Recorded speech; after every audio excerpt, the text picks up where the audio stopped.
మా ఊరు పక్కన ఉన్నది రంప విశల్యపురం మీద ఉన్నది గొంగూరు గంప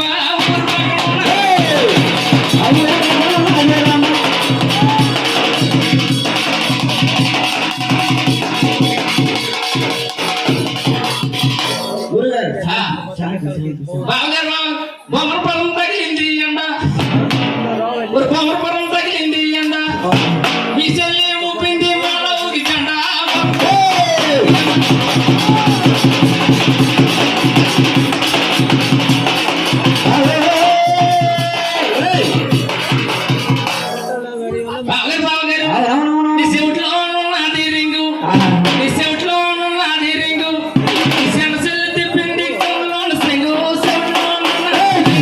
Thank you.